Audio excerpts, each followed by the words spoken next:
2021년 8월 29일 일요일. 안녕하세요. 네, 오랜만에 책을 읽어서 영상으로 찍게 되었습니다. 물론 중간중간에 책을 읽고 있죠. 네, 그리고, 좀 목소리가 많이 쉬었어요. 사실은 이거 영상 벌써 몇 번째 찍는지 몰라요. 왜 대본 없이 찍냐고요? 그것은 제가 예전에도 말씀드렸다시피, 음, 말을 너무 잘 못해요. 말도 어눌하고. 물론 여러분들 짐작하셨겠지만 체계적이지도 못하죠. 그래서 조금 이렇게 말 주변이 너무 없어서 어떻게 하면 조금 말하는 능력을 키울 수 있을까 해서 출발했던 것이 또 이런 영상 찍기의 이유이기도 해요. 물론 다는 아니지만요. 네, 그러면은 바로 너도 하늘만 날이야 라는 책에 대해서 얘기해 보겠습니다. 여기 그림에 보면은 미르와 소이와 바우가 나와요. 가운데 있는 친구가 미르라는 친구인데 이 작품은 미르, 소이, 바우의 세 시점에서 각각 이야기를 하게 돼요. 그렇게 시점을 이렇게 각각의 인물로 잡다 보니까 좀 더 그 인물의 내면을 깊이 알 수 있는 것 같아요. 제일 먼저 이제 미르의 얘기가 나오고 소이의 얘기가 나오고 바우의 얘기가 나오는데 또 이렇게 교차점이 있더라고요, 보니까. 그래서 서로 이렇게 연결이 자연스럽고 또 그 부분에서의 매력은 뭐냐면 그 겹치는 장면에서 또 다른 친구의 이야기가 시작되는데 그런 부분들이 되게 자연스럽게 흘러가는 것 같더라고요. 네. 가장 먼저 나오는 이야기는 미르의 이야기인데 역시 미르의 이야기가 압권이라고 할 수 있죠. 표현도 그렇고, 네, 특히 대화라든지 지문 그런 것들이 상당히 잘하고 있는 것 같아요. 그리고 마치 그 대화나 지문이 복선처럼 깔려 있어서 뒤에 가서 이래서 이랬구나라는 생각이 들게 되더라고요. 네. 음, 미르는 엄마랑 이 달밭 마을이라는 곳으로 오게 되는데 이제 올 때부터 무척 까칠해요. 왜냐하면 이제 엄마 아빠랑 이혼하고 엄마가 오게 되는데 그 이혼의 이유가 엄마 때문이라고 믿고 있어요. 그래서 이제 매사에 엄마와 이제 좀 엄마의 의견이라든지 또 주변 상황에 대해서 반감을 갖고 있어요. 그런 것들이 무척 잘 표현되어 있고 또 학교에서의 생활도 마찬가지예요. 그러다 보니까 자신의 본 모습을 숨기고 소희의 말처럼 본 모습을 숨기고 조금 뭔가 이렇게 벽을 치고 있죠.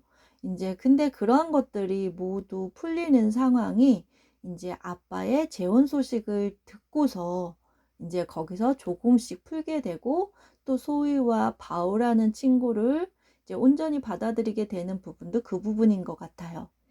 그리고 또한 나중에 이제 엄마를 따라서 이제 아기 낳는 어떤 산모 집으로 갔는데 그곳에는 딸만 이제 둘인데 또 요번에 낳는 아기도 딸이래요. 그러면서 이제 그 집 할머니와 그 집에 이제 그 산모의 남편이겠죠. 그 사람들의 어떤 불만 섞인 그러한 태도를 보면서 이제 미르도 자신의 할머니가 이제 엄마가 미르라는 것이 이제 용꿈이잖아요.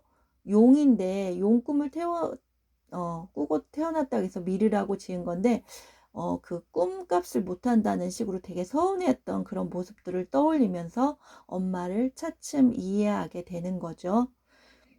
그리고 소희는 좀 아빠가 일찍 돌아가시고 그러면서 이제 엄마가 이제 뭐 거의 뭐 시댁이라든지 할머니라든지 친정에 의해서 재가를 하게 되고 이제 소희와 떨어지고 소희는 할머니 손에 이제 자라게 되는 이야기예요.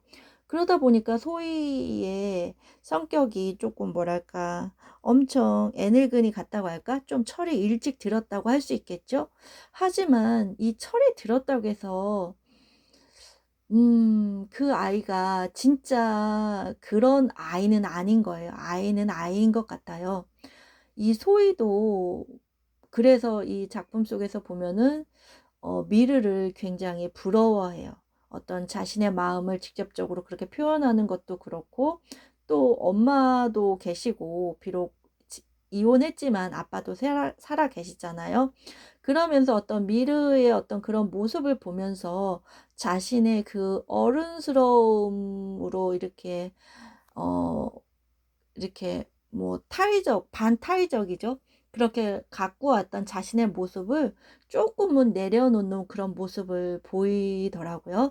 저는 그런 모습들이 상당히 좋았고, 또, 네, 저도 또 어렵게 살아왔다 보니까 이 소희의 입장이 상당히 좀 이해가 되고 많이 측은하게 보였어요.